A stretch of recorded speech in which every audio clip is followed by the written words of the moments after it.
But I do want to add something. If Darwinism... Yeah, okay. actually, can we quickly explain what academic exceptionalism is?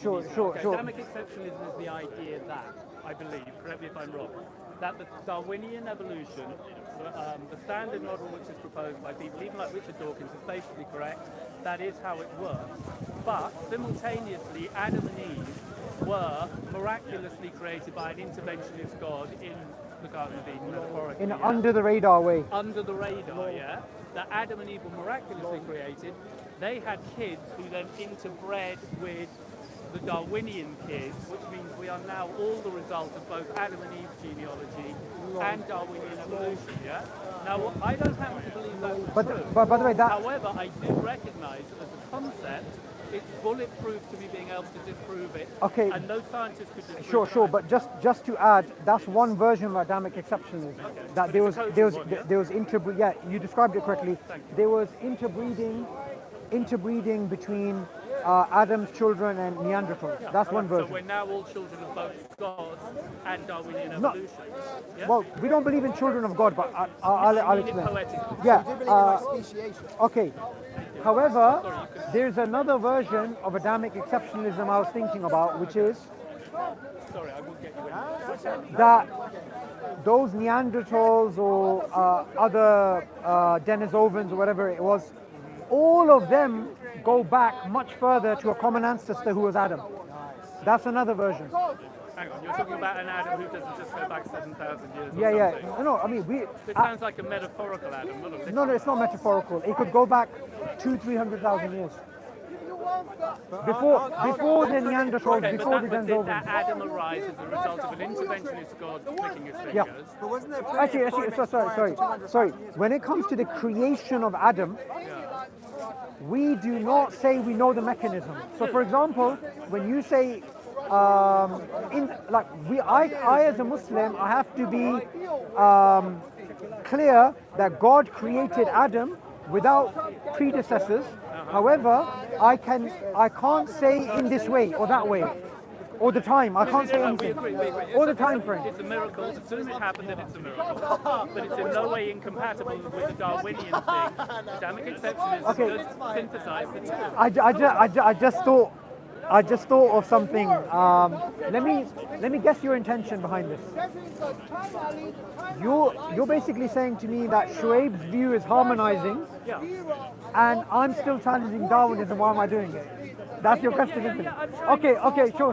I like Can harmonization. Yeah. I know you're a nice guy. You Sure, like harmonization. sure. And there's too much conflict in the world. Sure. So let's just explore. Sure. Just So by let's- exploring an idea, you Sure, don't have sure. to embrace it. You can Sure. explore it. But let me explain something. Like, Shuaib is a very good friend of mine. We've known each other for years, but we actually disagree on certain aspects of evolution, right? No, actually, not disagree on certain aspects of evolution. We disagree on approaches.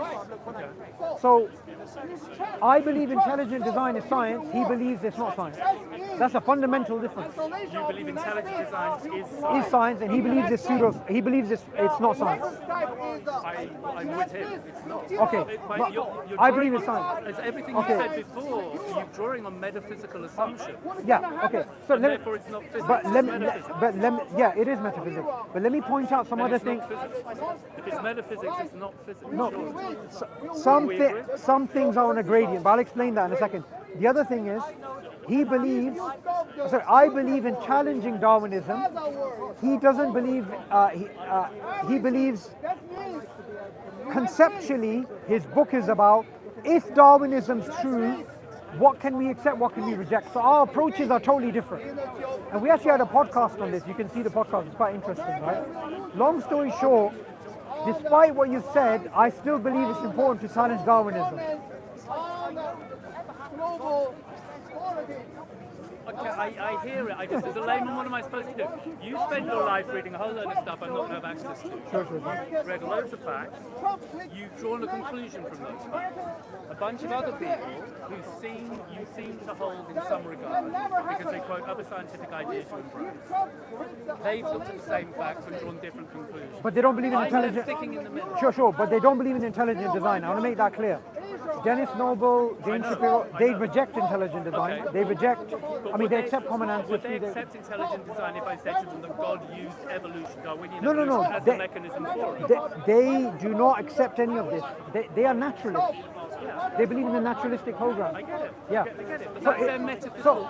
The minute they reject the idea of God, they're making a metaphysical Yeah. statement. So let not a me biological. explain. I'll summarize it. agree, it's not- Yeah, sure. Okay. But before I Would go, you define what you mean by metaphysics for a minute? I had this discussion with someone before. Because different people mean different things by it, and I mean something quite unusual actually, so I use it in an unconventional sense anyway. What do you mean by metaphysics? I believe, firstly, there is no clear distinction between physics and metaphysics. I believe there's a gradient, right? There's a gradient. Questions of a nature of ontology, a nature of epistemology, they are definitely philosophical questions.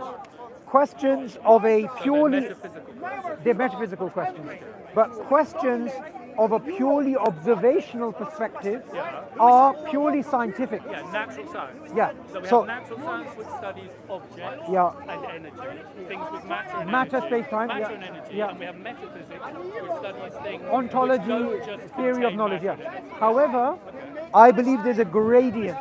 It's not clear cut at certain points. Oh, I've got a clear-cut line. For example, the beginning of the universe is physics and philosophy. It's both. That's a very wide assertion. Can I give a counter where it's simple? I think there is a very clear-cut line. If you have matter or energy, in other words, if you're made of stuff, I'll call it stuff, because matter and energy are the same stuff, E equals mc squared. If you have matter or energy, you're an object. If you exist ontologically but you don't have matter or energy, you're metaphysical. I.e. qualia would be a good example. Yeah? Qualia would seem to have no matter or energy. Okay. So it's real, but it's a metaphysical No, thing. so I'm going to have to disagree with you there. Okay, go on. Qualia is probably the worst example to use. To me, it's the best example. Okay, so whether someone looks at qualia, okay, are brain states equal to mental states from your perspective? There seem to be correlations. Okay. Yeah. That correlation is not sufficient to rule out anything non-material. Correlation of neurons, a correlation of brain states to mental states doesn't justify physicalism. I'm not trying to justify physicalism. I'm No. saying qualia transcends physicalism, hence it's metaphysical. Oh, you believe it transcends? Okay. It seems to be where else can I categorize Okay, it? sorry. I clearly can't Okay, put sorry. qualia. Sorry. Qualia is my hobby horse, and I went too far for evolution. Sorry, I misunderstood you. I thought you said qualia. I thought you said brain states equal mental states. I misunderstood you. Okay, fine. So you're the same boat as me. Okay, let's backtrack into metaphysics. By the way, just to let you know, the main guy behind consciousness for the past couple of years. What's his name? The guy died. No, not the guy who died.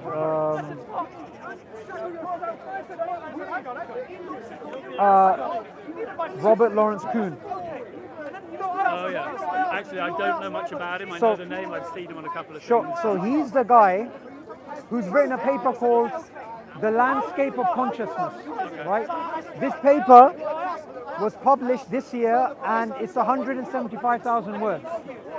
So it's all of the views of consciousness, right? And he's not a materialist, right? So we're in convergence from the perspective that qualia is a good example of something. However, intangible, physically intangible, but irrefutably real. yes. However, it's also an example that there's a gradient between the physical and the metaphysical. Qualia's in the middle. Right, I think you're using the word gradient in a way I don't understand. I would say it's a clear line. If it's physical and I can measure it, then it's not metaphysical, it's physics. If it's not measurable but real, it must be in another dimension, yeah? Which is therefore a metaphysical dimension. Now, my experience of qualia, yeah, is clearly doesn't contain matter or energy, so it's not within the domain of physics. But you can't pretend it's not real because irrefutably I feel stuff, yeah? Therefore, there is a dimension to reality, ontological reality, which transcends physics. that seems to me logically irrefutable. And that's the platform from which most religions, Yeah. I would argue all religions arise. Sure. Yeah? It seems to So be. far we're on the same page. Yeah, we are. But I want your view on this. So, I hosted a discussion between Michael Roos and Stephen Law on consciousness, and one of the views that was discussed was illusionism. That consciousness is an illusion, and qualia is simply a physical phenomenon. That's a meaningless assertion. Okay, good. I agree with you. That Sharon Lanny has said that. He said consciousness is the one thing which calling it an illusion doesn't in any way undermine it, because it's not consciousness, it's not what it diagnoses, it's that it exists at all. So it doesn't matter if it's an illusion, it's still inevitably so. Yeah? So call it an illusion is meaningless. If I say that bush is an illusion, yeah, I could then touch it and discover and fall through it and change something. But my consciousness inevitably is what it is. Okay. So you can call it an illusion, you're just tarnishing it, it doesn't mean anything. It's real, irrefutably real. The word illusion means nothing in that context. So you can't dismiss consciousness. Yeah.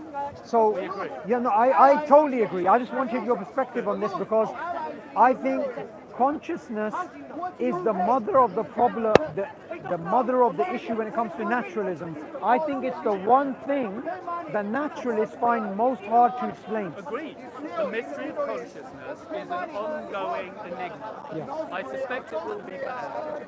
My thesis is that it's the one which religion has consistently been addressing, the dilemma of being a conscious entity. Which, by the way, Michael Roos, when I asked him earlier on this year, he said it will never be solved by science. We move that way a little bit. Sure. So we're not going into that, yeah. He said it. No, I don't think it will either. Yeah, It yeah. can't be dealt by physics, yeah? But it can't be refuted ontologically. And trying to square the circle will be the eternal quest of human beings, yeah? But we need to do it as cogently as possible in a way which does service to both dimensions of reality, the intangible and the tangible. Backtracking into evolution, currently there seems to be a bit of a mismatch between those two views. I think anything which helps to harmonise them is more constructive, which is why I promote Adamic exceptionalism just as a thought experiment, even though I don't believe it. So this is the only, I guess the only point where we disagree is I believe it's still very important to challenge Darwinism head on. One of the metaphysical abuse that the Darwinists have done. Two, because of the ethical implications of Darwinism. Oh, okay, now we're getting deep. Okay, the ethical implications. of But the Darwinism- metaphysical is more important than ethical To me, the ethical is more important. because they're linked. Okay, Once fine. you challenge the metaphysical, you challenge the ethical. Can we focus on the ethical? Sure. Because ethics is the thing I like. Ethics and qualia is kind of where I'm at. Okay.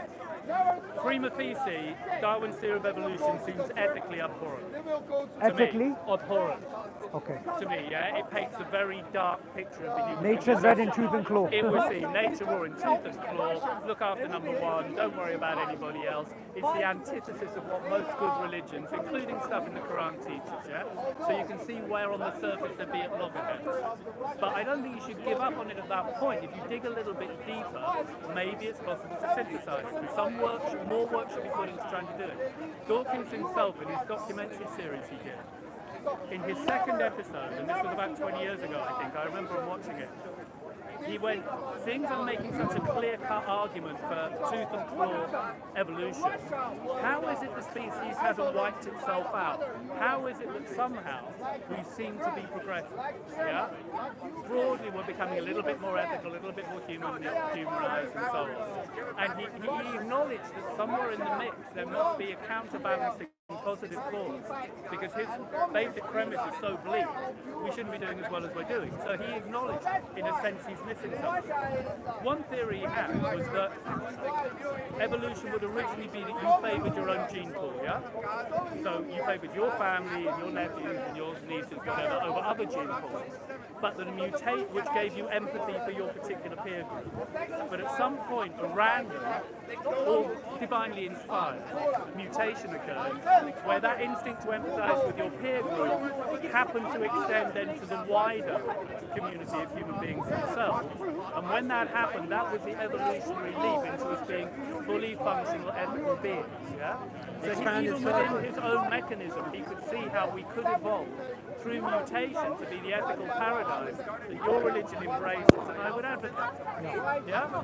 So why can't we should give some Sure. ground to that instead of just attacking it? Sure. Because it might be a way of synthesizing the two worldviews. Sure. What I would say to that is that the idea that Darwinism can be synthesized with our humanity Yeah. goes back a few decades to W.D. Hamilton. And W.D. Hamilton, and then afterwards Dawkins popularized it. They had the theory of kin selection to explain our humanity. And then afterwards, reciprocal altruism was another theory.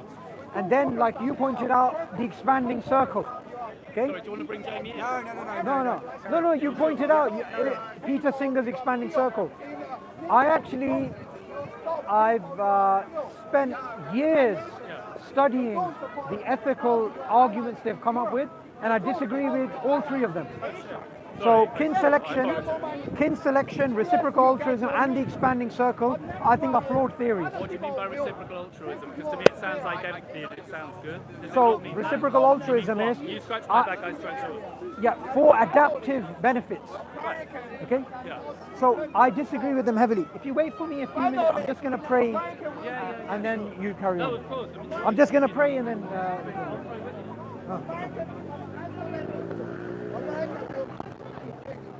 Can you? I'll keep it. Shall I keep it on? Oh, okay. Thank you. can I follow your lead? Yeah, that's fine.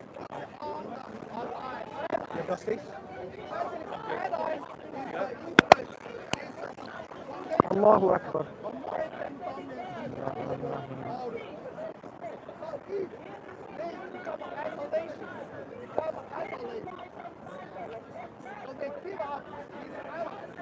Give up everything. Look, even World War I and World War II, because the Americans got a lot of the immigration from Europe, got a lot of the wealthy, fortune, money, courage, and I don't think that Allahu Akbar.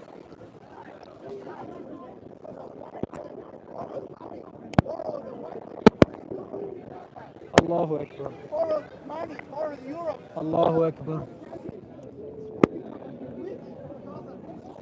Allahu Akbar.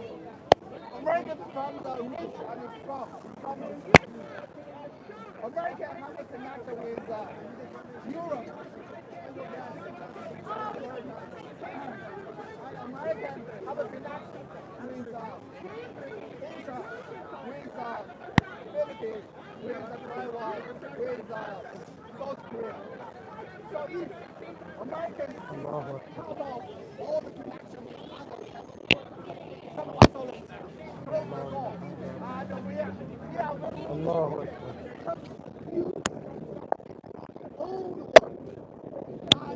Allahu Akbar. Allahu Akbar. Allahu Akbar. cut off all the supply to other countries. Yes, 1 year, 2 years, 5 years, you become rich. After 5 years, you fall. Allahu You will Akbar. lose the average. That's American isolation is very dangerous. Very dangerous. That is American isolation will result in the collapse of the nation, collapse of the European Union, collapse of the current global order. Allahu Akbar. Global order will Sami Allahu liman hamidah. Allahu Akbar.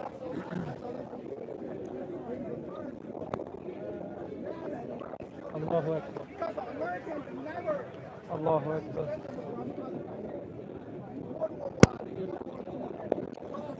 Allahu Akbar.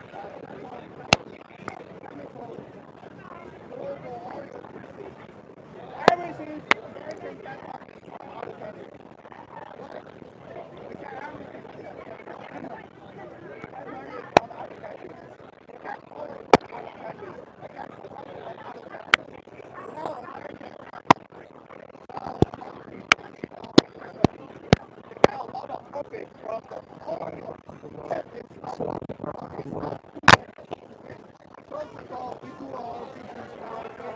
Thank you, brother. Thank you so much. What's your name? Assalamu alaikum. I'm from the States and I'm Uyghur myself.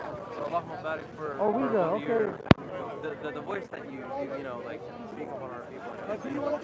Thank you. Yeah, no, wait. What's your name? Muhammad. Let's speak after this. He's Uyghur. Is that Uyghur. okay? From China, because I do vegan activism. Oh, so. they've been pressed, yeah? Yeah. So going back to kin selection, what was it? Kin selection. You were talking about reciprocal altruism. Three interpretations of the theory you don't like, one of which was reciprocal altruism. Oh yeah, who was with us? Where's he gone? Okay. Yeah. So the Can I nail it down to empathy? I think the key is empathy. Something makes us empathic. I think the essence of ethical goodness is empathy, which is when you're sensitized to what's going on inside another subject apart from yourself. Yeah? It's not something that animals have. We seem to have jumped the shark on it in a very positive way. Yeah? Dawkins seemed to be pointing out how through a scientific lens, a biological lens, that could have happened through mutation. Religion seems to show on a narrative level how it could have happened.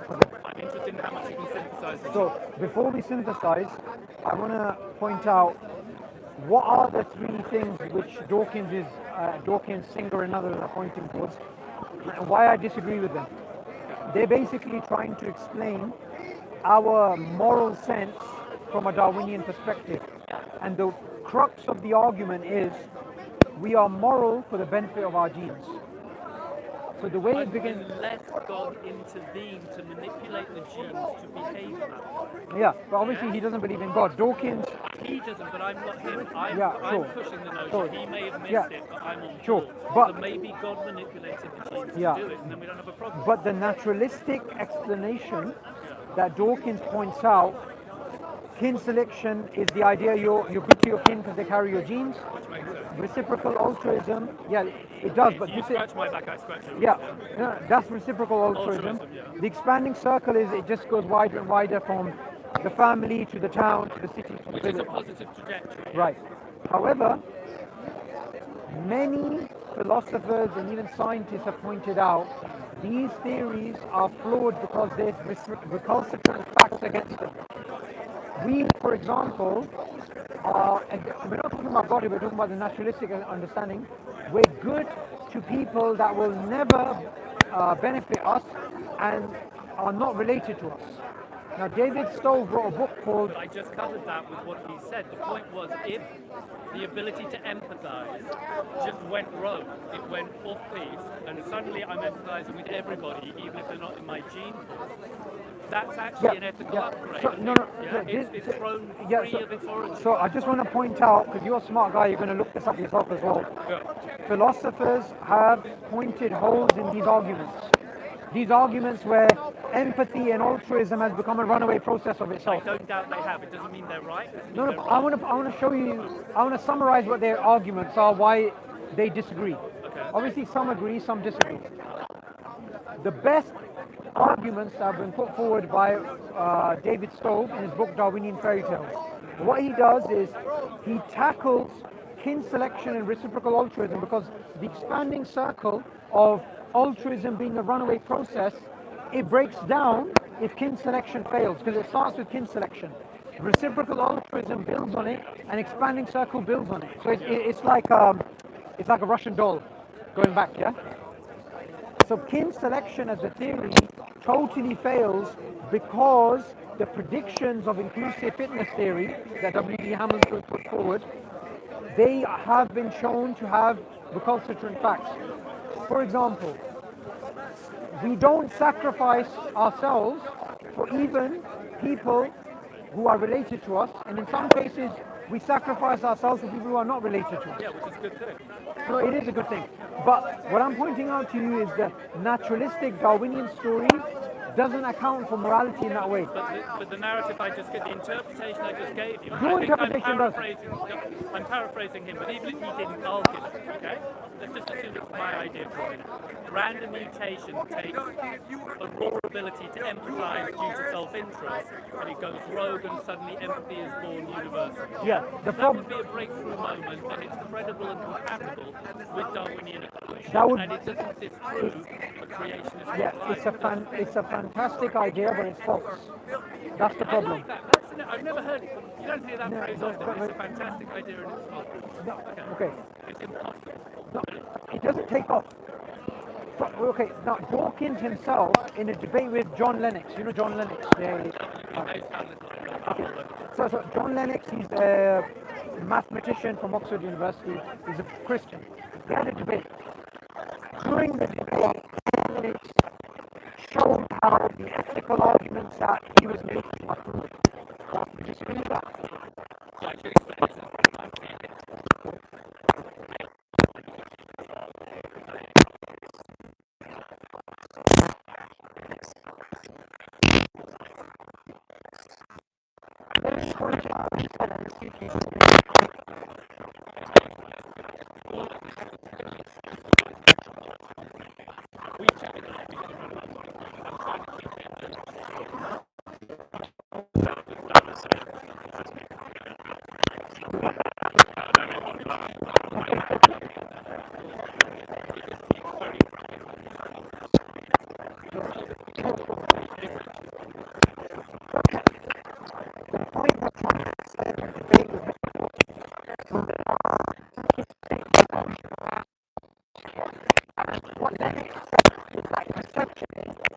How does that make sense? That we rebel against our genes? What is it in us that actually rebels?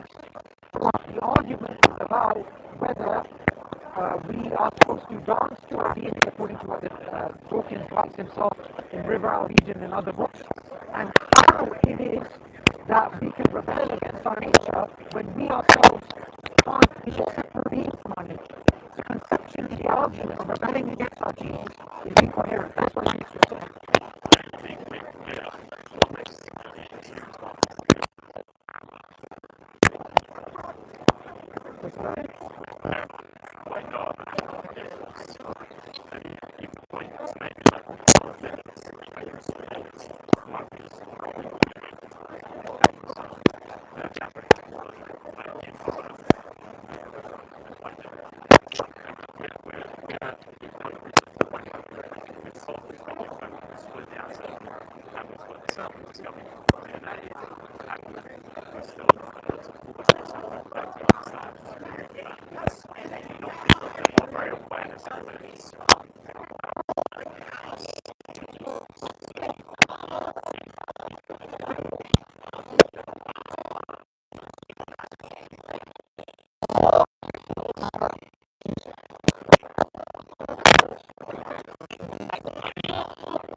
I was referring to in terms of Lennox because that's actually, I mean, you may disagree with Lennox in terms of other stuff. In fact, some of the stuff Lennox said in terms of the arguments that he's made, I think are fantastic. There's other things I disagree with on, but this Dawkins made that we should rebel against our DNA.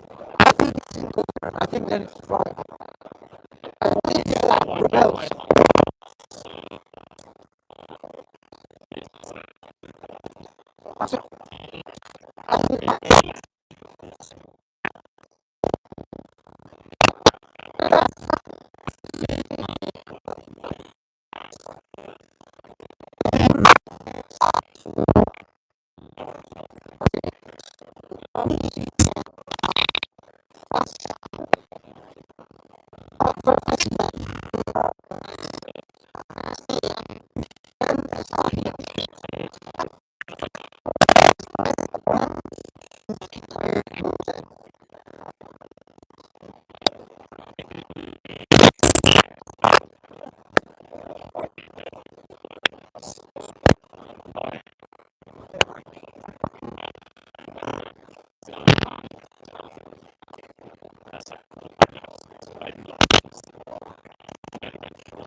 Kill it.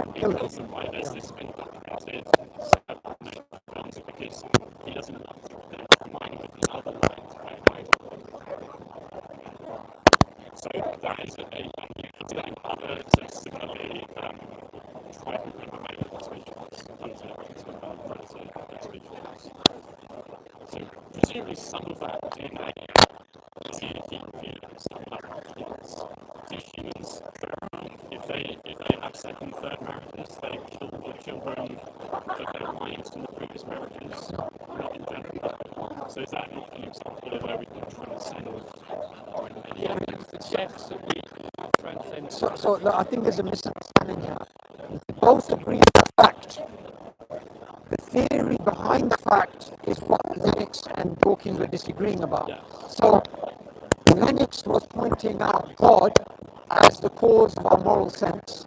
Dawkins was saying we rebelled against our DNA, right?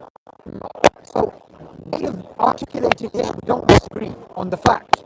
The point is, the concept of us, now here's something I do want to point out, and I said this to you earlier, kin selection, reciprocal altruism, and the expanding circle, those theories I disagree with, I believe are false, but they're coherent. I believe they're coherent. However, what Dawkins said about rebelling against our DNA is incoherent. Okay. So I'll explain why. Sure. Rebelling against my DNA, surely mutation is precisely what that would be. Mutation would be the thing. When you are rebelling, you have an existing paradigm, which no, we can't change its nature, except for mutation, which is the rebellion you're talking about, which creates the upright. That's what evolution speaks. Okay, so that was It's how that works at the level of natural selection, but now it can happen even faster. okay, Now we're but trying to develop technologies. no, but there's a problem here. Our DNA today came about, according to Darwinists, by random mutations being selected. Adding random mutations to that process doesn't make us more moral, right? It doesn't solve the problem. You're just adding more of the same thing. If DNA is something to be rebelled against, how DNA came about to add to that process. No, you're sorry. You're rebelling against DNA, you're rebelling against the paradigm that DNA is instated.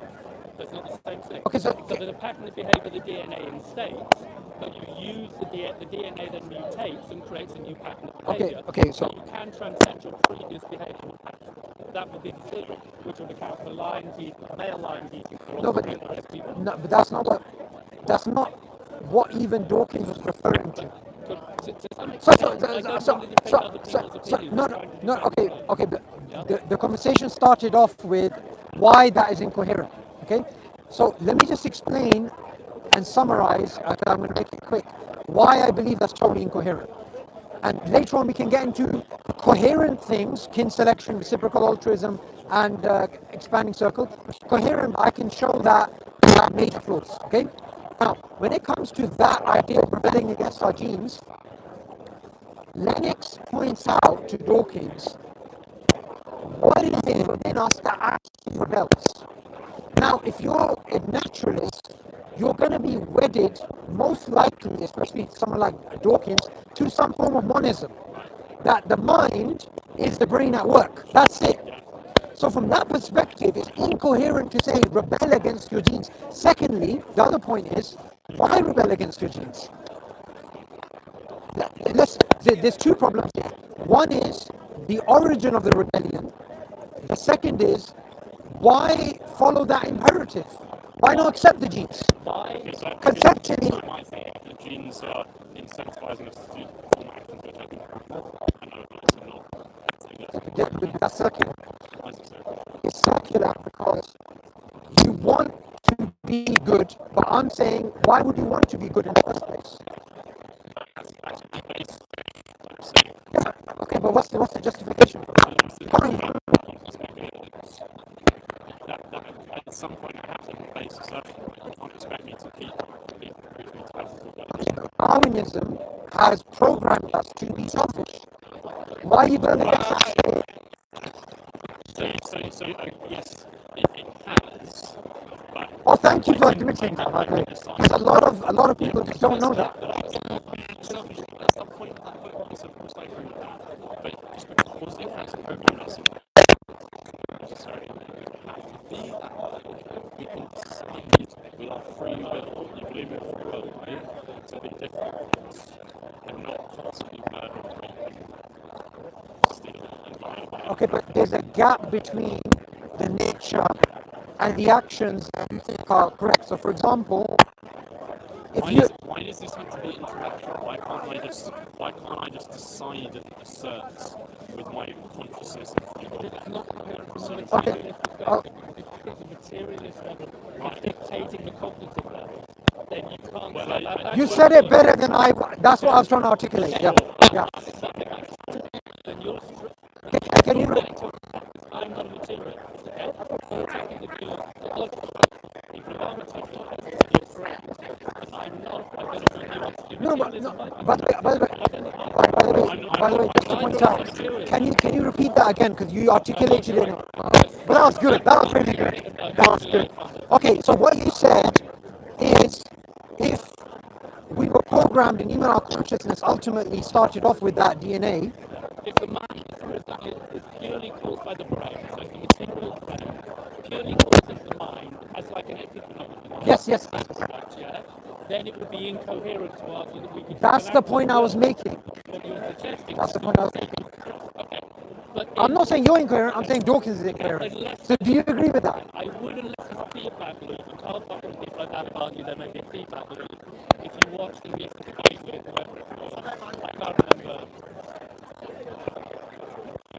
Forget it. I think Penrose and anyway, Penrose and analytical idealism, him, Bernardo Castro, they both argued that the consciousness. Idealism, okay.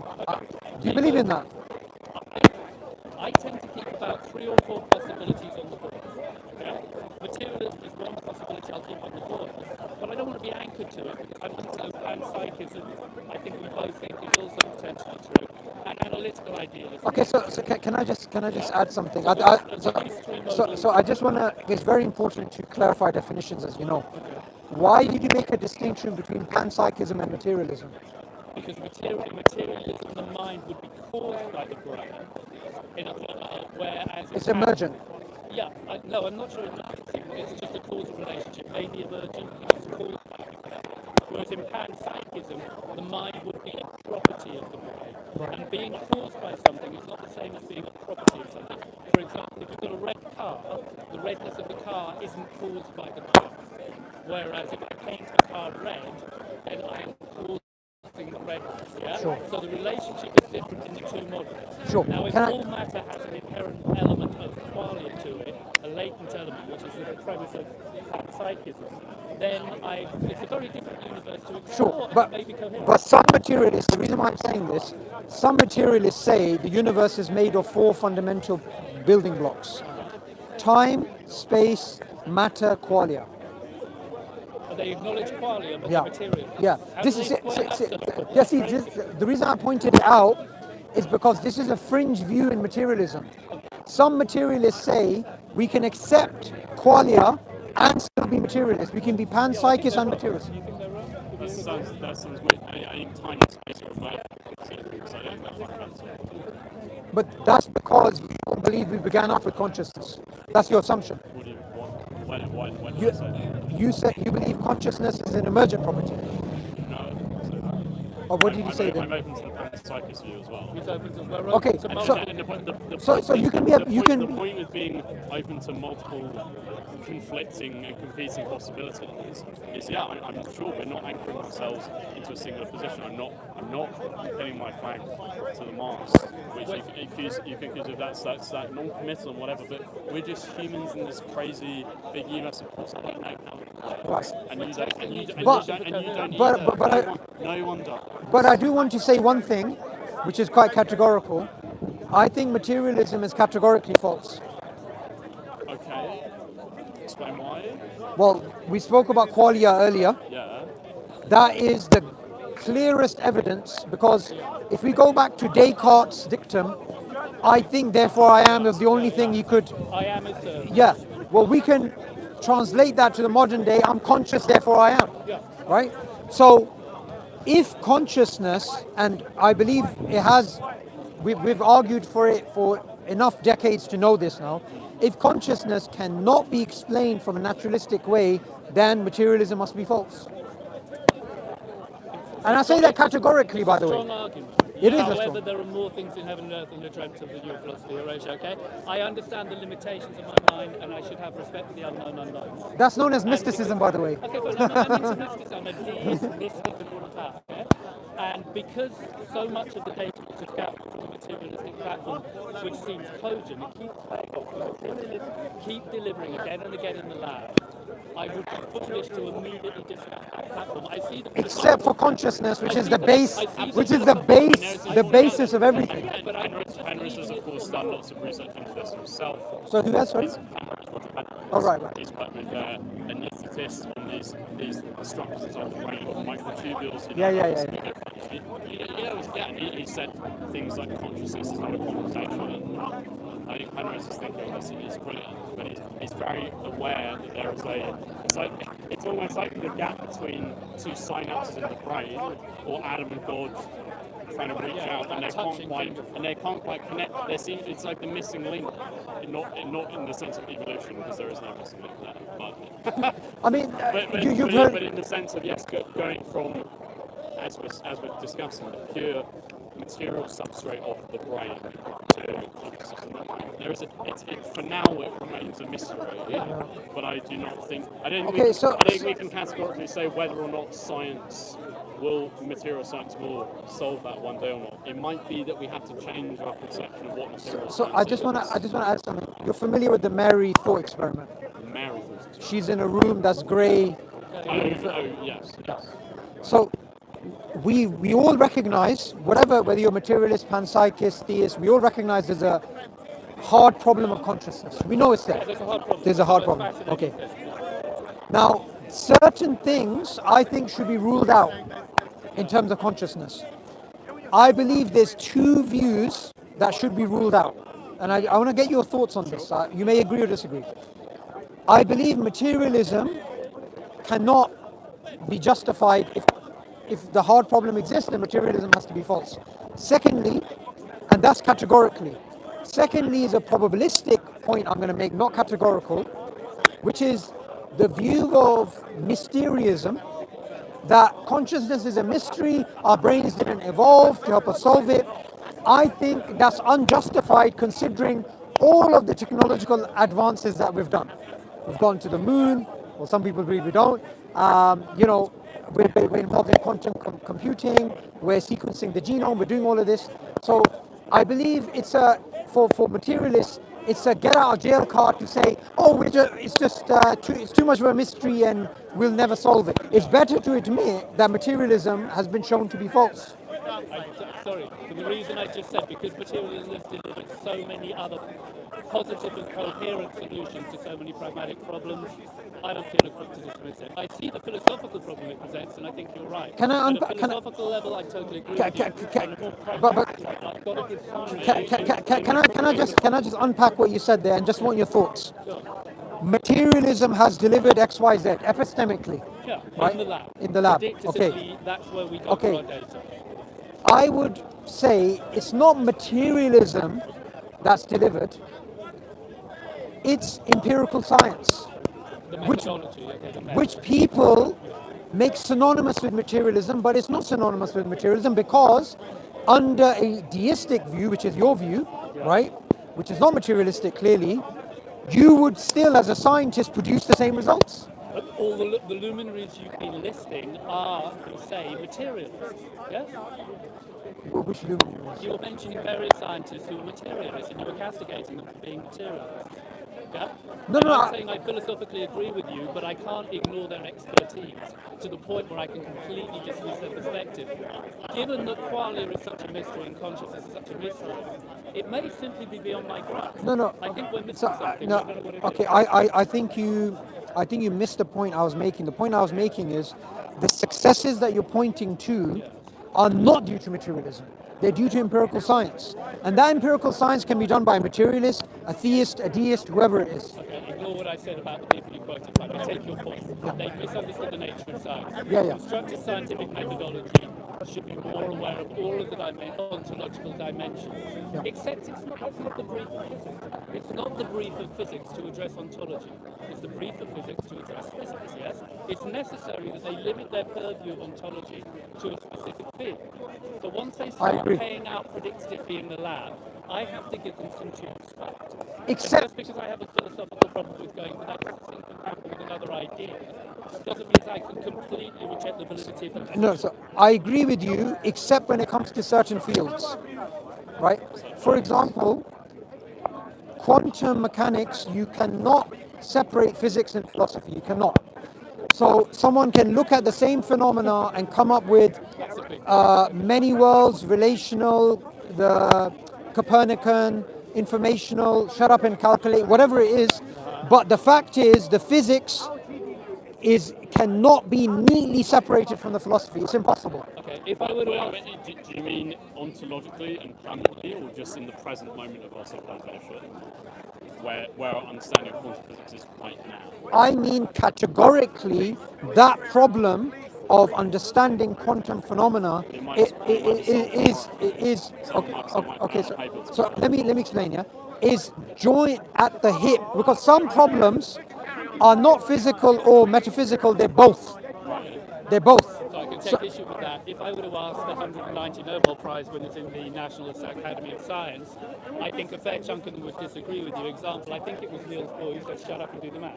Is that Niels Bohr? Yeah. There is a view within the discipline which says we specifically must avoid engaging with the arena of philosophy. Philosophers can, but that's not our brief, and it becomes counterproductive when we do.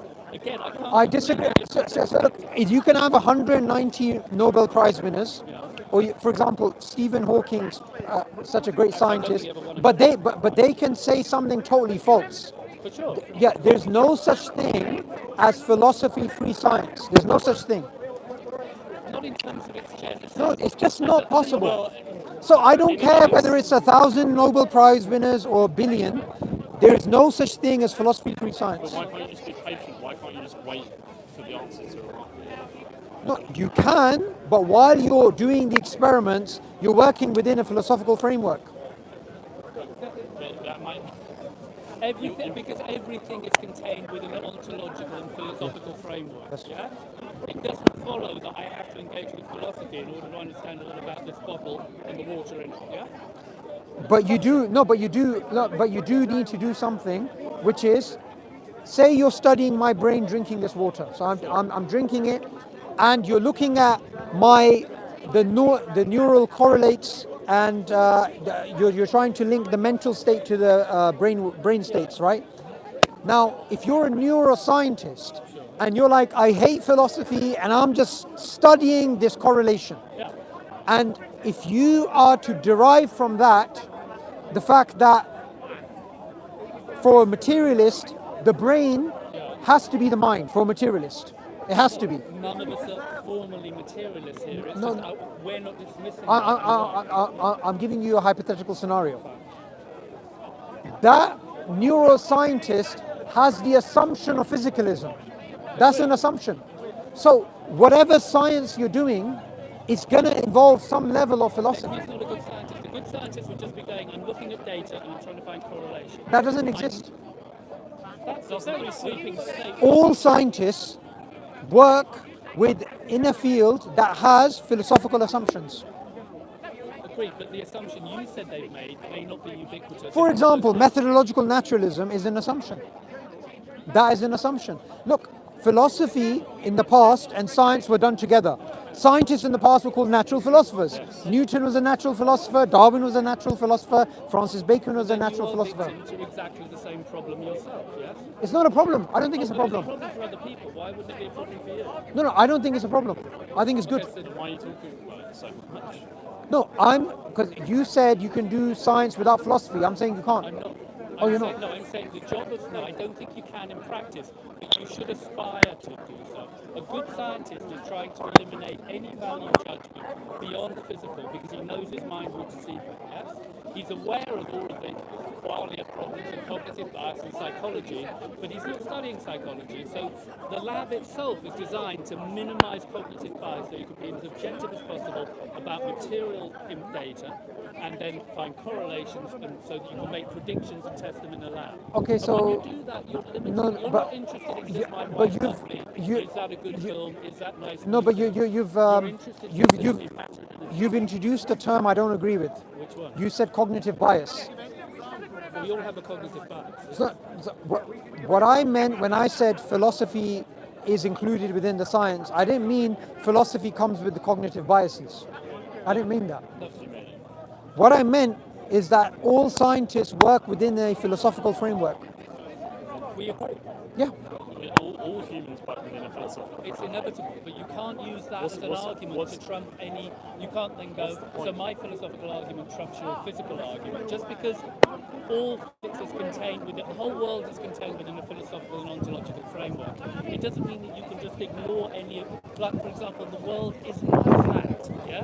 I don't care what philosophical position you've got. That's not a that's an empirical issue. I can use this as a practical example. There is no philosophical context you could possibly give which could undermine the assertion that the world is objectively more round than I agree. flat. There comes a point at which purely looking at the material data overrides any argument, including any philosophical subtext you may correct.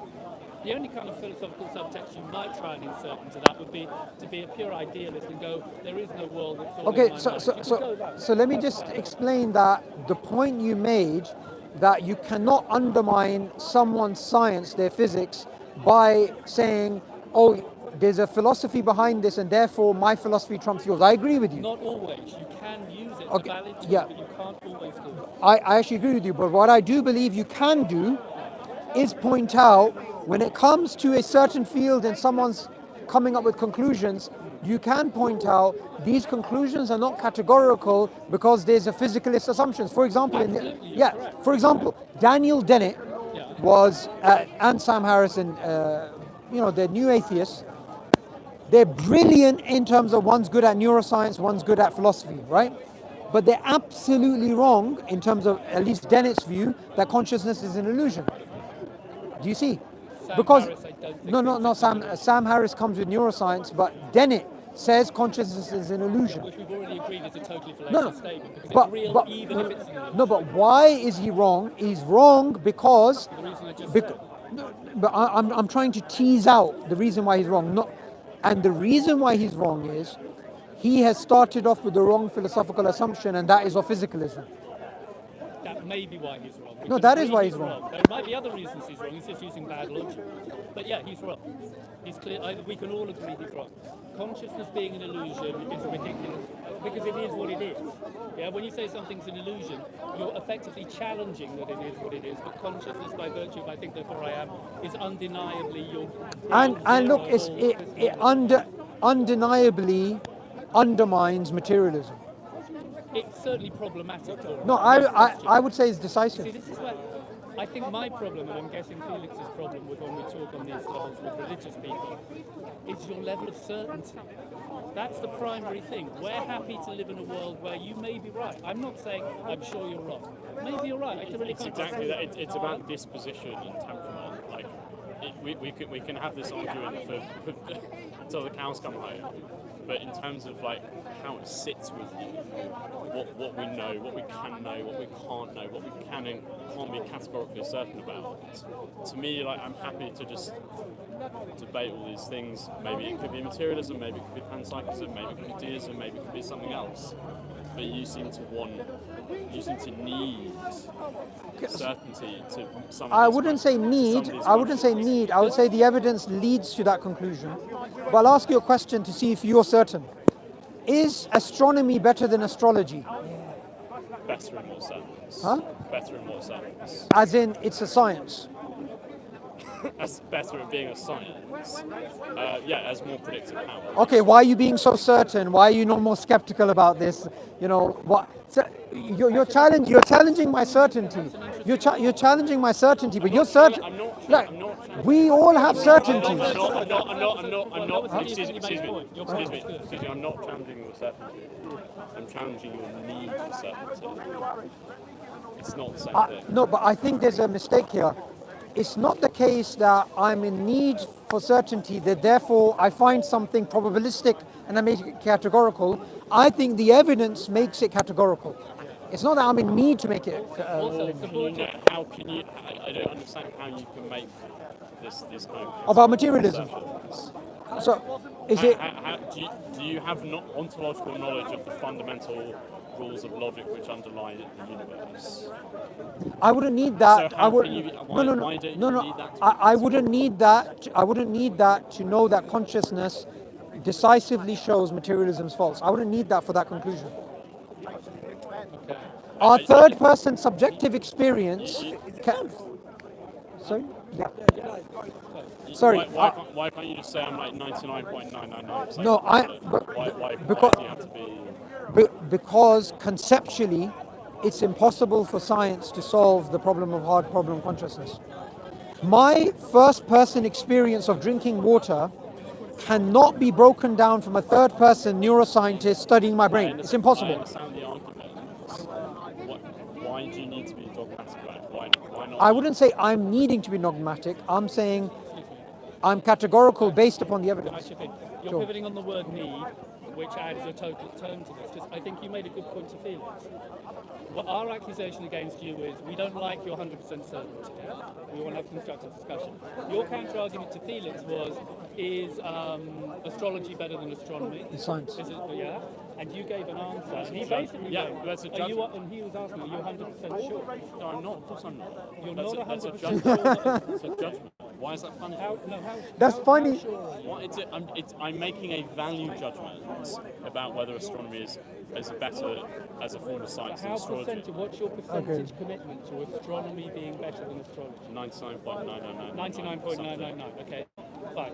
Okay. That was your point. Okay. It was a decent. Yeah, yeah. Or would you not why, get a 99.999? why would I ever say 100%? I mean, Why? for example, Yes, you're right. okay. So going back to Descartes, I think therefore I am. That's a certainty. But that's the only certainty. Okay. Everything else is Okay. speculation. Okay. No. Descartes' view was to use that certainty to find new certainties. Which is the most probable thing after that? What's the most likely the least epistemology? shaky foundation. Okay, but that He okay. got there because he realised Okay. I can't trust anything. So- I've got the homunculus. Let me break it from the beginning.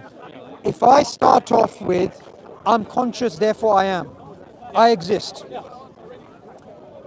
From that base, I then come up with other certainties like being a moral human person's better than being an immoral, selfish person, categorically. That's not a certainty. Why is that a certainty?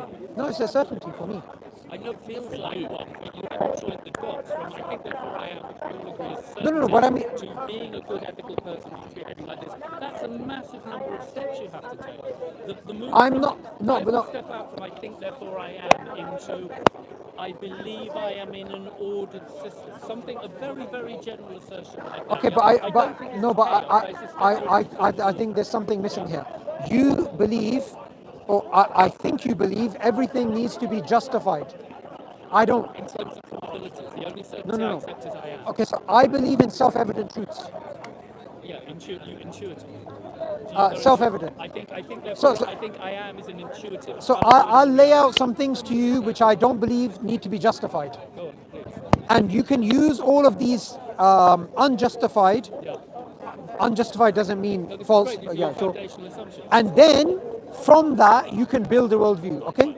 So I believe it's self-evident. I'm conscious. I'm alive. Okay.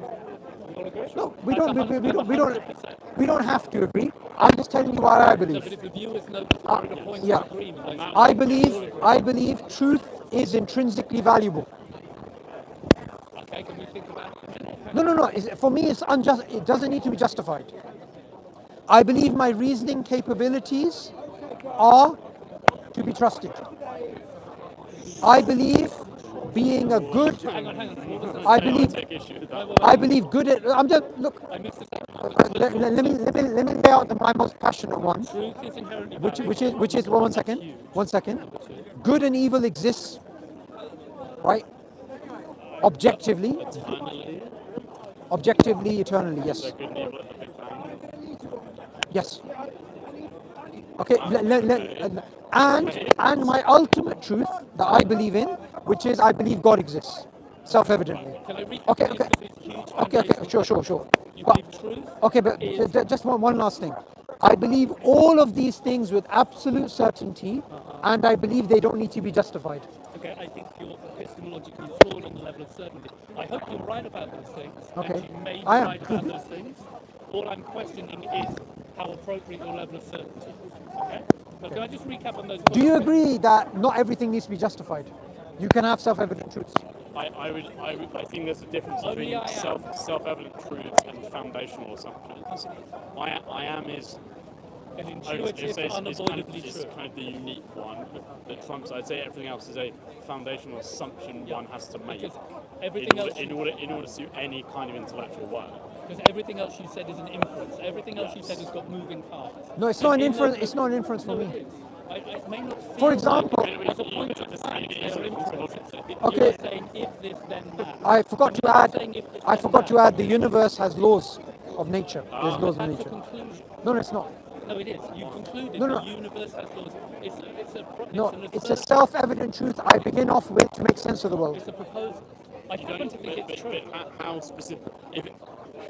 Can we break down one thing at a point? Do you guys agree or disagree that not everything needs to be rationally justified?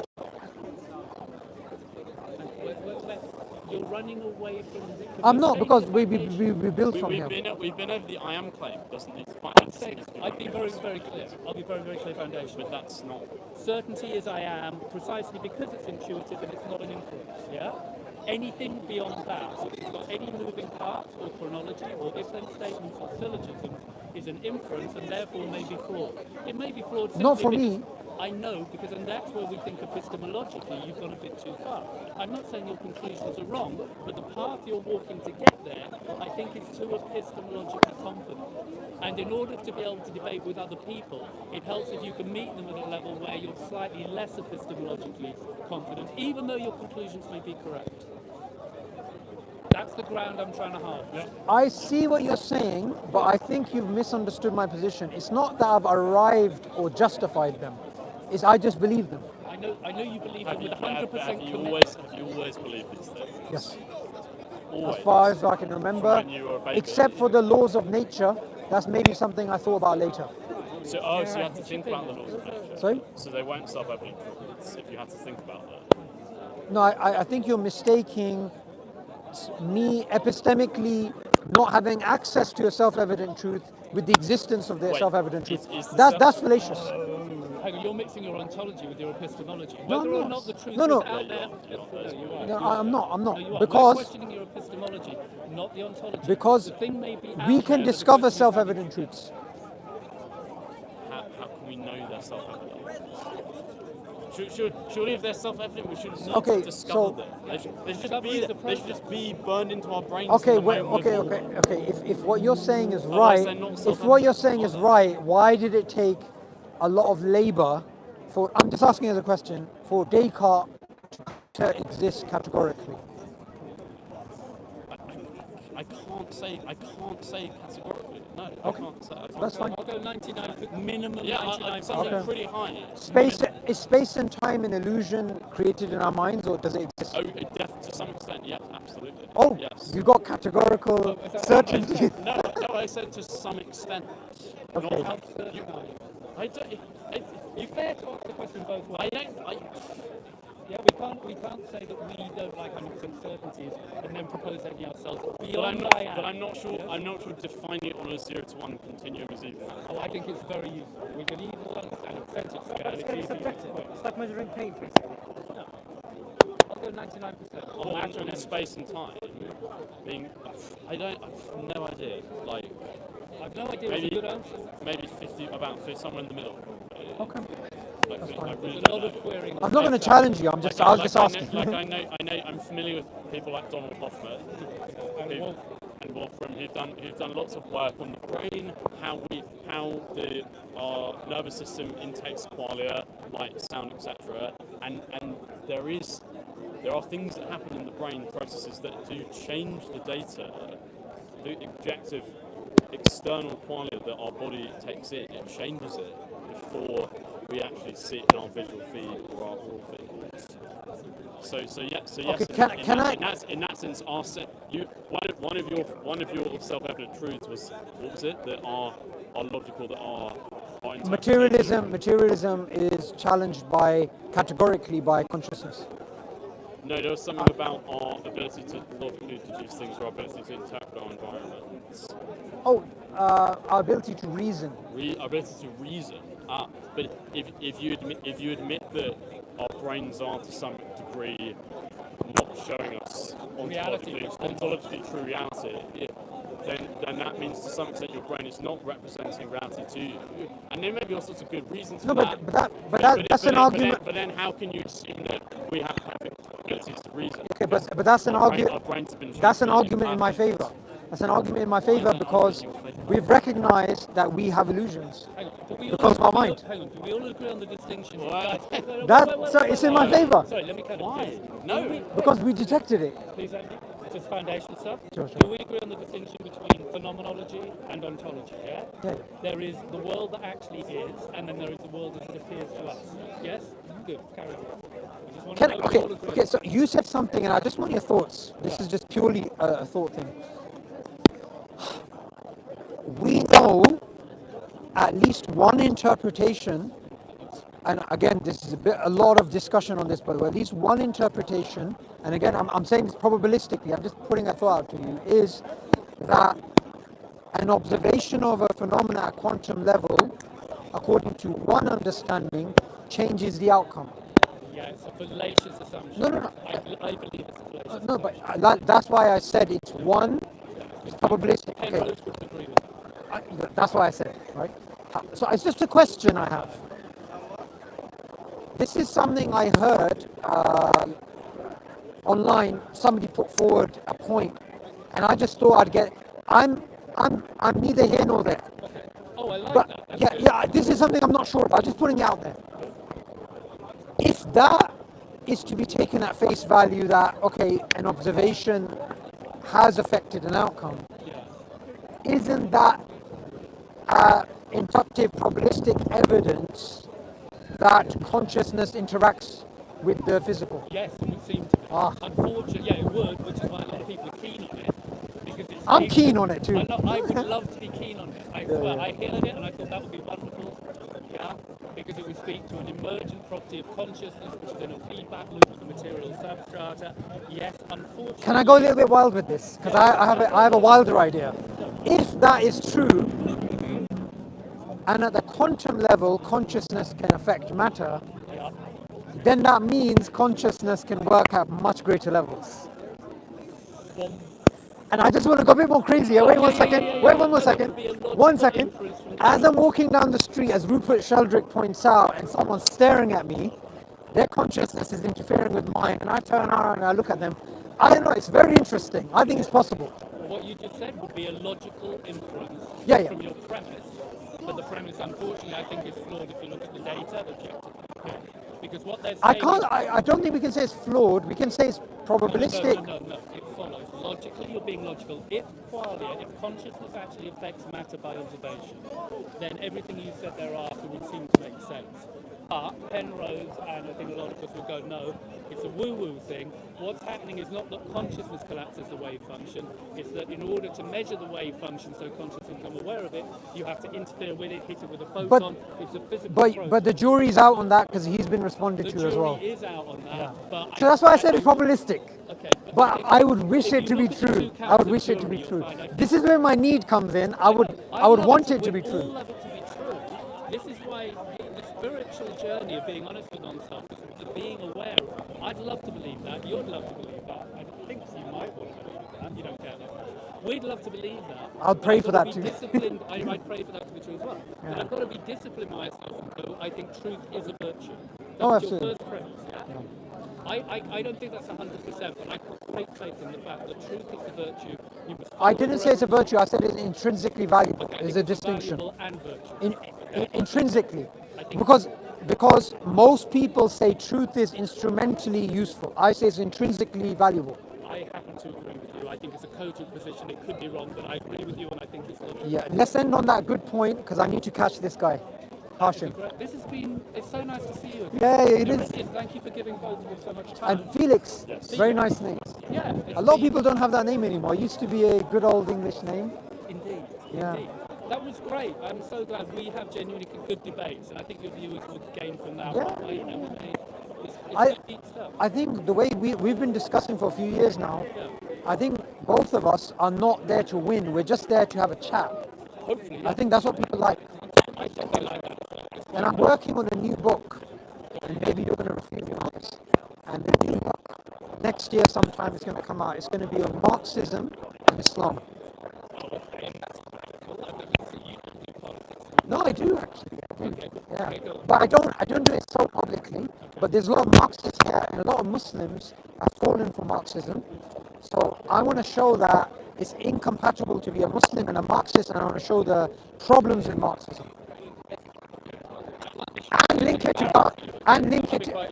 link it to Darwinism as well.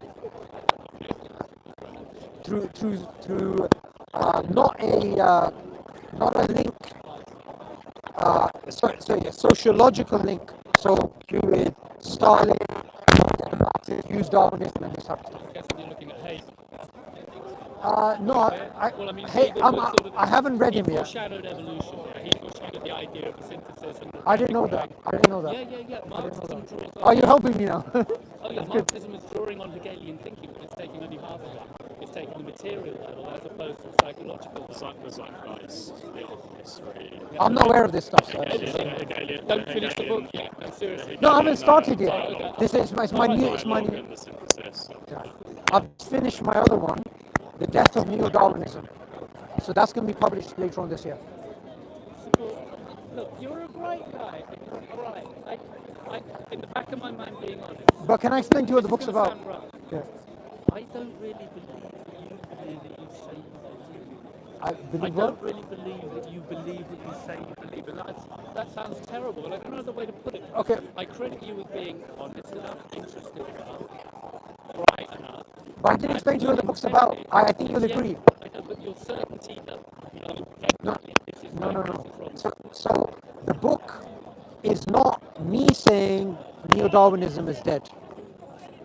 The book is Dennis Noble's statement, The Death of Darwinism, and I track the discussion between Dawkins and Noble, and me and my co-author Salman. But what we do is we track the discussion and we end the book's conclusion with Neo-Darwinism or the third way of evolution, whether it's right or wrong.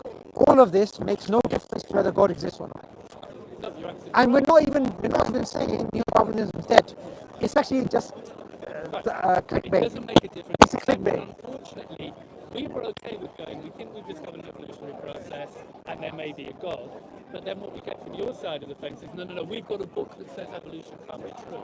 No, it's So not. we didn't say that. No, but the book is not saying evolution is not true. It's saying why Dennis Noble is arguing Neo-Darwinism is dead. No, I'm in the Quran.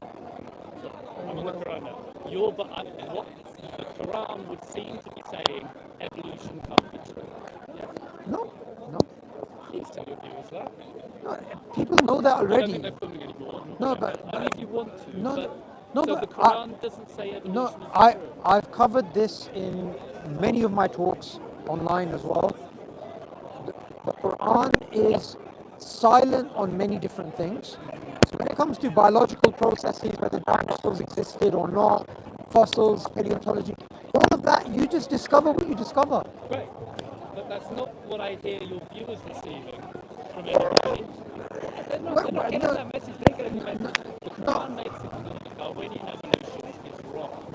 That's the message. And that's a scientific No. making a biological assumption. going back to Adamic exceptionalism, the point that's being made is that you have to accept. Okay, going back to my discussion, and I'll leave this to the viewers for them to watch. It's still filming. Yeah, it is. Shoaib and my discussion on the Quran and evolution, that podcast, that covers all these points that we're talking about what the Quran allows, where it doesn't allow in terms of evolution. The record now, then, does the Quran actually refute No, the no. possibility of Darwinian evolution? No. Including human beings coming through. I don't want No. I don't want some trick about, other species No. evolved with human beings, Ca- etc. ca- I mean across the board. Categorically, the Quran, the implication of the Quranic verses is Adam having any ancestors is impossible. Human chimp ancestry, from that perspective, is impossible. That is a contradiction. Contradict Darwinian evolution. No. Yes? That would contradict the origin of our species, but as Shoaib covers in his book, Islam and Evolution, the other species and the other processes, there is a way of reconciling that. That is what I just said. So what you guys try to do, so I don't generalize about you, but is to go, we accept the mechanism of evolution and that it's applied to other life forms, but human beings are an exception. Okay? Yes, in other words, that's if a I had a camera and I filmed human beings now and I ran it backwards in time, generation, if I was a Darwinian, I believe I would see us slowly mutating back down. You've seen the 2001 You don't believe that's true? Space Odyssey. You don't believe No. that? What do you? No, You don't remember think this happened? your view. It is a massive fault. But remember your view of Adamic exceptionalism. That's what the view Squares is. the circle. Adamic exceptions from squares the circle. It means if I followed a camera back, I would find, physically, I would film, going back through the species, a point at which there was Adam and Eve, and they appeared miraculously, that I could keep going back and there'd be humans before them who had evolved through Darwinian evolution. And if I then ran it forward again, I would go, but it's not a problem because the two merge when the species interbreed. No, and now we're all so like I mentioned, that's one version of Adamic Okay, but exceptionalism. that's the one I'm advocating for the minute as being the most intellectually coherent and most likely to harmonise the two sides of the No, but why is it not coherent? Why is it not coherent to have the other view of Adamic exceptionalism, which Adam goes back before the Denisovans, before the Neanderthals. So Adam goes back way before any of that. Before the tadpoles? I mean, how No, far back not before the tadpoles. Not before the tadpoles. Before. I'm just having. Sorry, I'm having a chat. Sorry, brother, I'm having a chat. Sorry, one second. Sorry. Sorry, we'll try and get your question in. Okay, So let me just finish here, then I'll speak to you. yeah. So what was my point I was The making point again? is that Adam preceded even the Yeah, sorry. Going back, Adamic exceptionalism 1, Adamic exceptionalism 2. Okay. The second version of Adamic exceptionalism, for me, that is a possibility. And that is there's no interbreeding. Okay. Adam is the I'm not saying it's true. I'm not saying it's true.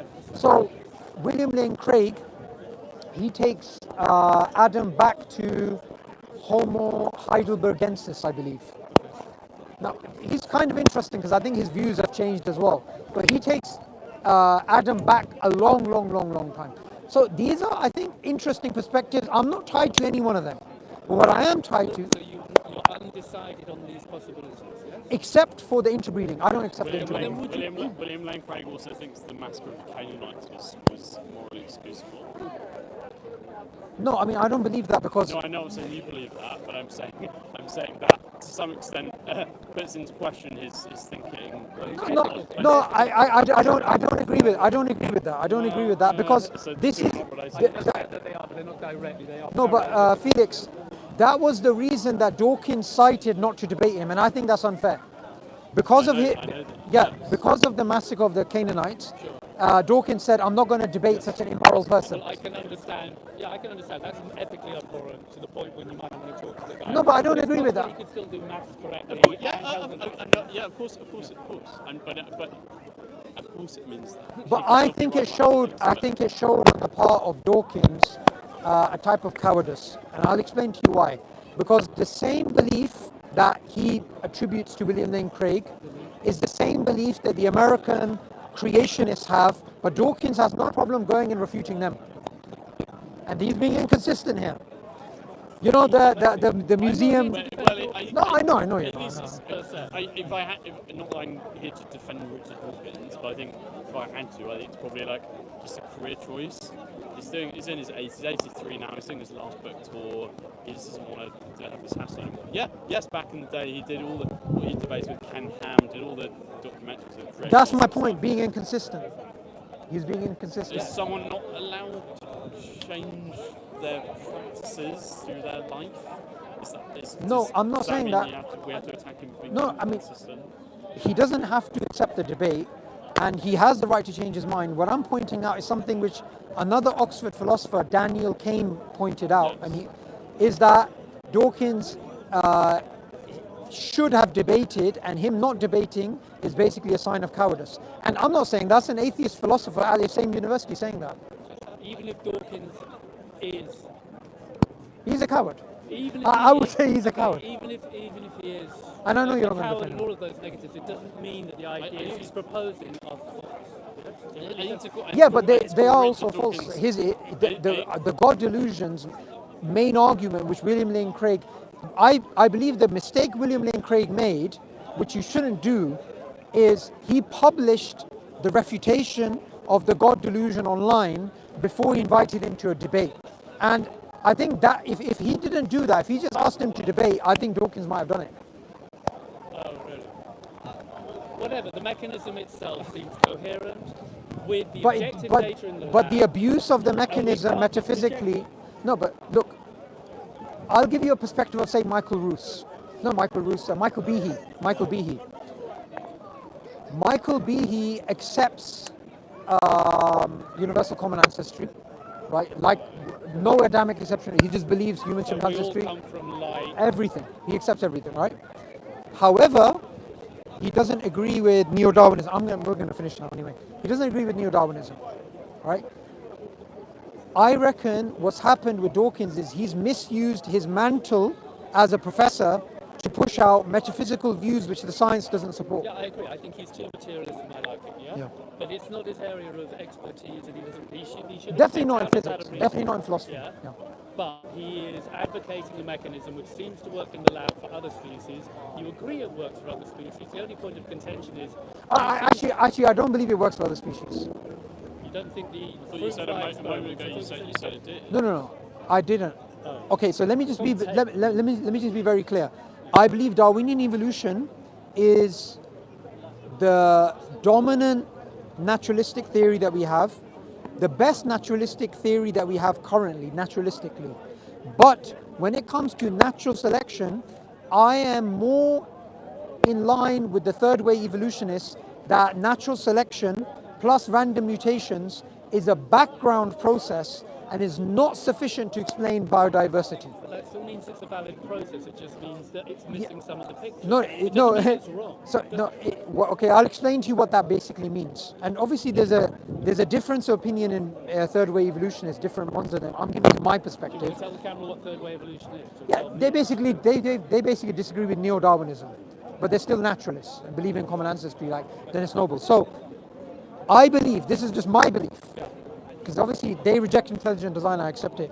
I believe natural selection is a true process which has been documented in labs, but it's a tertiary process which at best plays a very small role in the evolutionary process.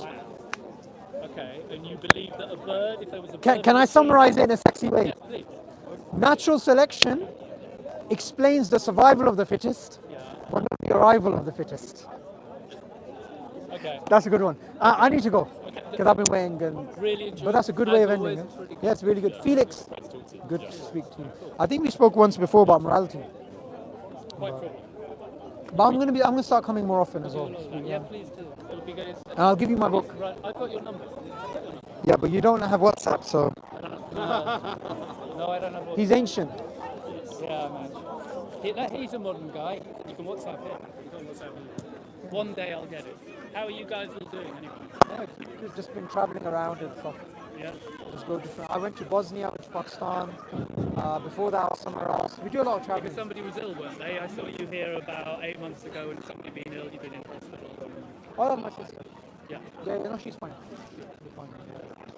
All the best. Yeah, do you want to come to the pub with me? You don't Oh. want to come to the pub. Cheeky. Great question. Great question.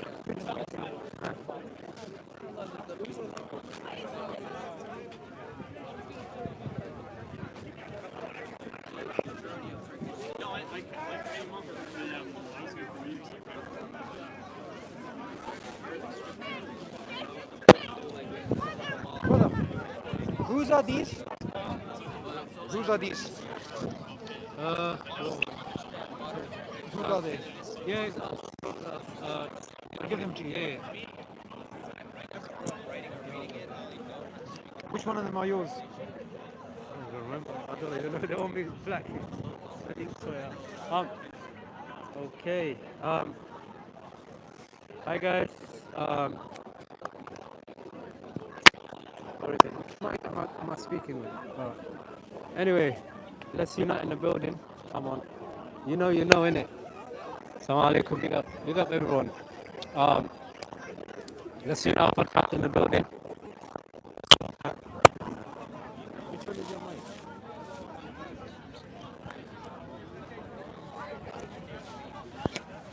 Whoa. I don't know, he gave me all this. Oh, yeah, take your mic. Take your mic. Check your. I'll put it in. No. Whose mic is this one? Number 6. Yeah, Sam. Yeah. Which one is your mic? There are 2. Okay, which one is the live stream? We got that one. Who's this? It's not mine.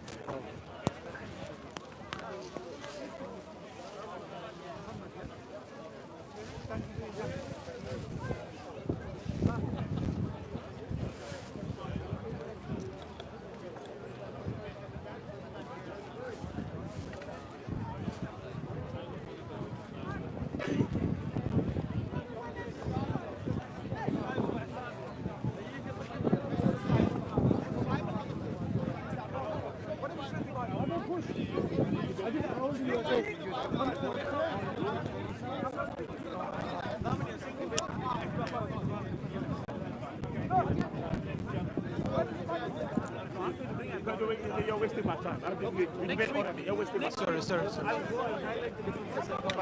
Then can we go from if I'm not here, not in the minutes. Yes, if I'm not here, prove to the Muslims, not to me.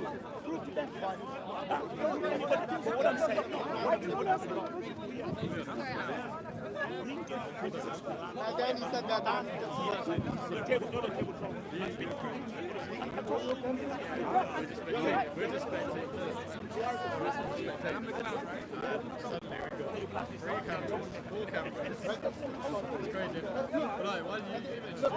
I didn't make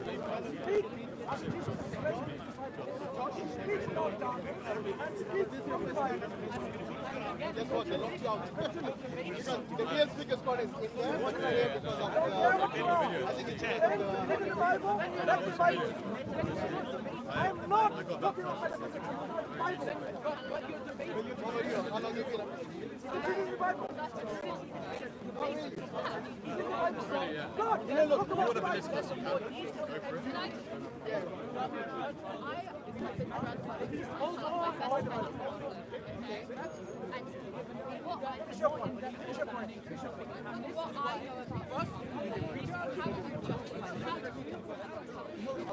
So for us, there is no concept of in order for us to say, like the way it is in Christianity.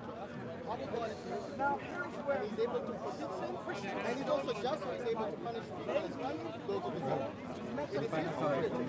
However, my God does not give us any directives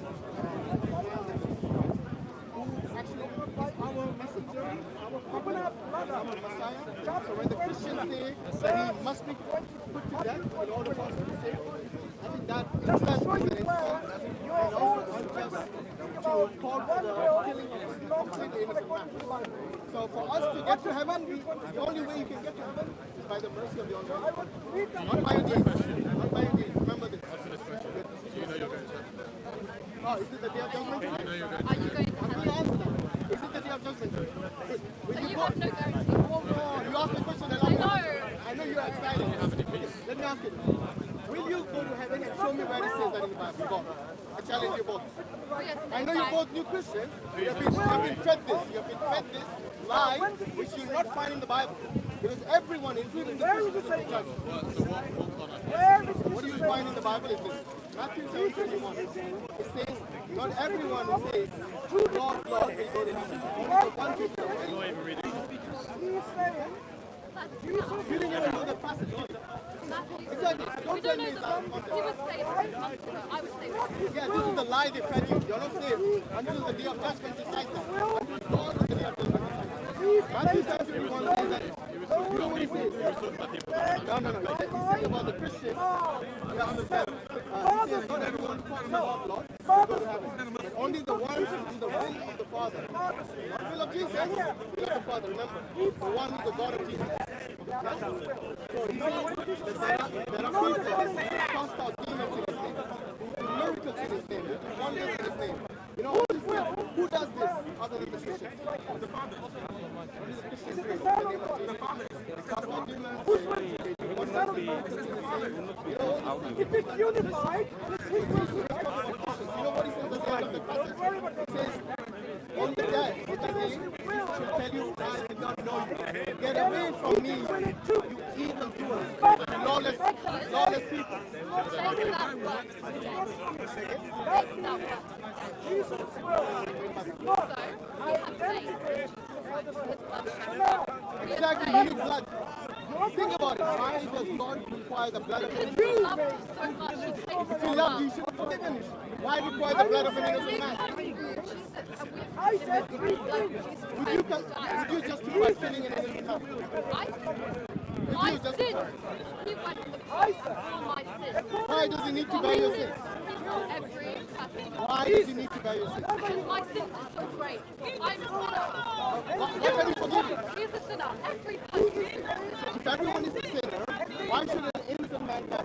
There's no sense. You love us so much.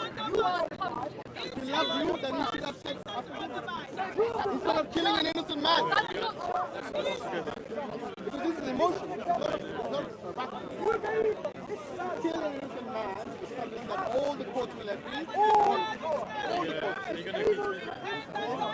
What is it? You asked me a question. I'm responding to the question.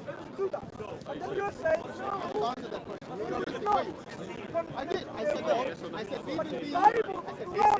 Also, you want to yes or no question? Okay. Is Jesus cursed? Yes or no? says, Lord, according to my will. But he says, Cursed. but your will. Look at the smile on his face. When they say Jesus is cursed, he's got a big smile. You know, it's an insult to my prophet to say that he's cursed.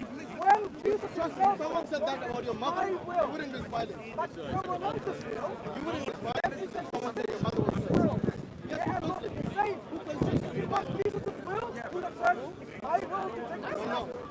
But he didn't say that. Why are you so sure that I he's will. cursed? No, but that's actually mentioned in the Bible, you know? I'm not making this up. Because you guys have been new Christians, you haven't been told all these things. Open Galatians chapter 3, verse 13. Yes, Paul. Paul is saying, you know what he called first?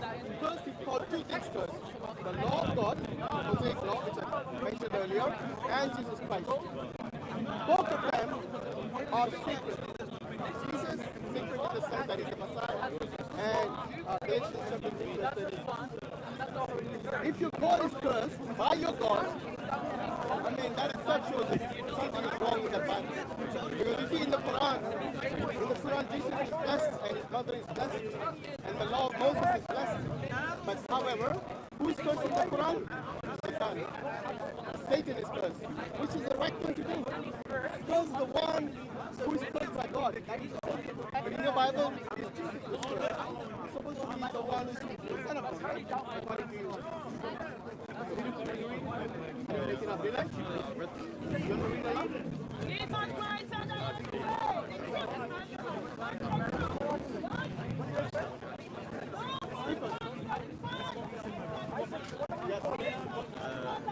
You know, it says it is written. When he says it is written, it comes from in the Old Testament, it says that anyone who is cursed by God. According to Paul, it's actually the one who changed the complete religion of Jesus. According to Paul, Jesus is cursed by the Lord himself. That is a blasphemy. God will not curse anyone who is a righteous person like Jesus. Only a Christian will agree that he's cursed. Because you guys don't really love him. I don't really love him. No, you don't. If you loved him, you wouldn't say he's cursed.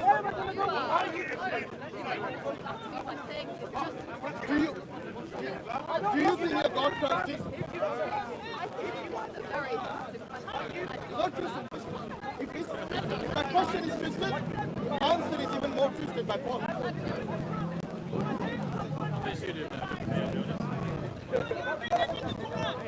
Okay. So, speak to my hand. Okay. No, I'm not going to talk to you. Because she's a woman. She's not the kind of person who can have a dialogue with me. But I want to tell you by quoting the Bible. Read. Everything I said is from the Bible. If you keep quoting the Bible, no, honestly. I thought you were a sincere man. You know what he said? He said, I'm belittling him by quoting the Bible. Really? Okay. So at the end of the day, all I'm saying is that believe your Bible and obey what Jesus said. Jesus worshipped God. Jesus worshipped God.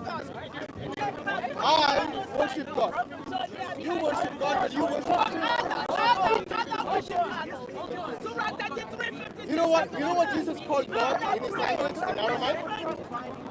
Same like the Muslims, Allah. No. It is the Aramaic language. Eli. She doesn't know Aramaic. That's Eli is not an Arabic word. That's a Hebrew word. I'm saying in Aramaic, the language of Jesus. Jesus' language? What is Jesus' language? It's Aramaic. Abba, Jesus called. Abba is a Hebrew word as well. She doesn't know anything. So what? Embarrassing yourself. Come on, do you believe in your Quran? Look, if you want to shout in my ear, that is not the Christian way. Is that how you expect Christians to do? It's okay for Muslims to shout. You're not saying anything to her because It is okay you for don't really Muslims care to about shout. the truth.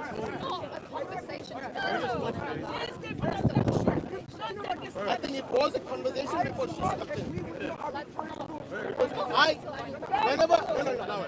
I know why you feel belittled. When you say you feel belittled, what you're saying, you feel belittled. Okay, that's fine. If quoting your Bible is belittling you, that's up to you. Okay? Anyway, I don't think these guys want to have a conversation. Jazakallah khairan. Assalamu alaikum wa rahmatullahi wa barakatuh. You know the best one, right? I don't run from you. I run from trolls like you. Who are you? Nobody. Exactly. Sure. You can't debate you. You're scared of what am I scared of? I'm scared of the truth. You're scared of the truth. Look. I'm scared that he's running. Yeah, look, I'm running. Slow motion. How silly. Like a child. Really? Yes. Yeah. Jesus said to come to him like a child. Stop stammering. Jesus said to come to him like a child. Look at the coward run away. Don't take place this. No. Slowly run away. Come on, coward. You're a coward. Yo, I was on his channel. He kicked me out. They kicked me out. Come on, you coward. You coward. Come on. Tell me why you worship the moon god sin. Why do you worship the moon god sin? Why do you worship the moon god sin? Why do you worship the moon god sin? You're a coward.